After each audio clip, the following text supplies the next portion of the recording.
Пришлете това, което ви очаква с смелост, защото щастието покровителства смелите. Копеле. Добре го казвам, Аз бих направил най-бруталните и яки партията. Бе, казвай си. Не, аз съм си кази. Това е Ванката, газа от нокаут. Значи, мога да пее, мога да танцува, мога да свири, мога да снима и да монтира клипове. Сега ще ви. Много добър. Не съм му. Ще умра депресия. Защото когато хората имат къде да се забавляват и къде да си изразходват енергията, след това чак им се преработва. Разбираш ли? Снимам се за някакво много известно предаване. Да се възрадват, в неделя като се събуди сутринта да се каже айде на работа. С удоволствие, разбираш?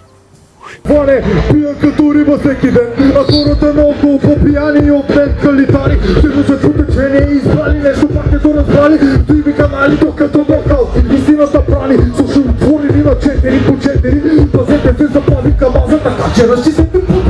89-та година ми опробиха ухото и един от хулиганите в училище, понеже имах обица на ухото, ме нарече Газаля. И от тогава ми викат Газаля.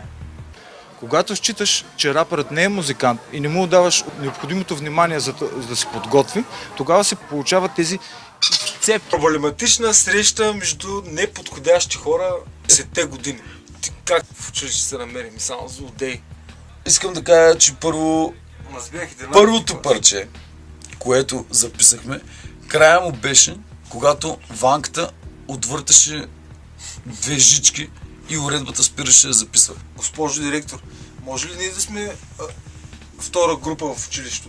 Чавдари пионер, слушай, аз съм газара, ще ме зяпаш в ръцете, докато тупам чувала, такъв не си ме чувала, докато пълне чувала. Ваня, като така нокаут, то просто всички замлъкнахме и то си... Да. Като едно парченце, като го намериш, като се застане на мястото. Той е друго, не може да влезе. Предполагам, че всеки копира някого до известна степен. Всеки правиш точно каквото си иска и морално всеки не се беше осъзнал. Класово не се беше осъзнал. Ценно да питаш учителя, дали учениците го копират. Винаги в следващите поколения се учат от някой, който е преди тях. Аз съм музикална свиня, брат.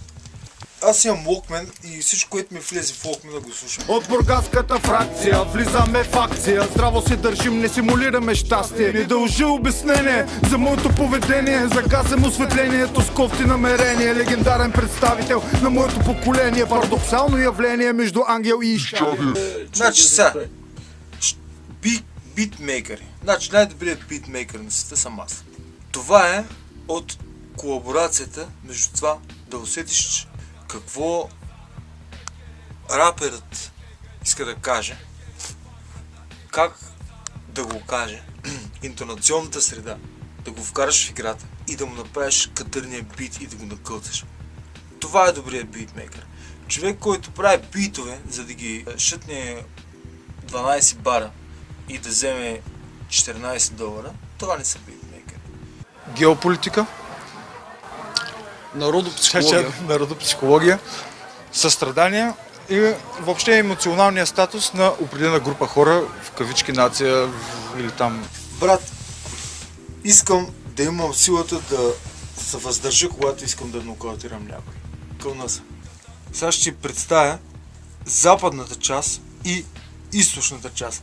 Когато отиш в западната част и предложиш една рецепта, те ще кажат да, много добре, чудесно, супер. Когато отиш в източната част и предложиш някаква рецепта, ще кажат ти луд ли си, това никога няма да стане. И ще бъдат точни хората. Казах ли, че откак се чувствам жител на света, чувствам много добре. Много добре! Най-добрите музиканти на Пайнер са най-върлите метали, брат. Но лакомията си е лакомия, приятели, любезен. Копеле, това не е готин, но е супер.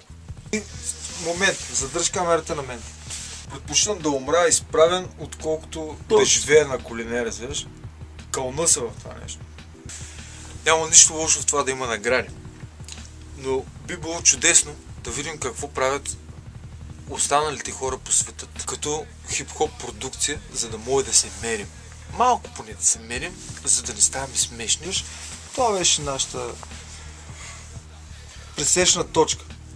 Там, където хората си казват истината. Параноя култрико се така, приближава се към вас, помага ставата към аз. Натоварен за ритм, бас и блуз, и ритъм бас. От това има нужда не, това не дай на нас. Знам съм асфал, рап материал, да главата ти изтриваме, нещата си изпипваме. Слушай ме внимателно. Не слушам български рап. Почти не слушам български музика. Защо? Защото не ми харесва.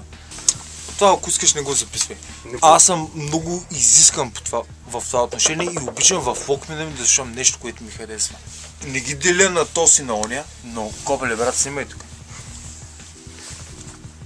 Не можеш ли да ми влезеш в Walkman, ти не струваш една стотинка. Съжалявам за българската музика, обичам хората, които се занимават с нея, уважавам ги, има групи, но копеле, ти не си в моя Walkman. Ако ти си българския хип-хоп, аз съм ти българския хип-хоп, аз ще свиря хип-хоп. Аз бягам напред в галоп и съм хип-хоп чанка и за мене няма стоп, газел. Еми, ако някой нещо трябва да става, както трябва, без половинчати работа. Реално, истинската песен, която направихме в съзнателния си живот, осъзнайки какво правим наистина, беше Knockout Skits с DRS. Отново топката е в мен. Като записвахме албума на DRS. Допреди това се клатушкахме като останалите, нали, вярвахме си, нали, всеки може да е рапър, всеки може да реди, нали, би да направиш, да бъде се бяхме в някаква така безтегловност до момента, в който не откачихме и по някакъв безумен начин се получи тази песен.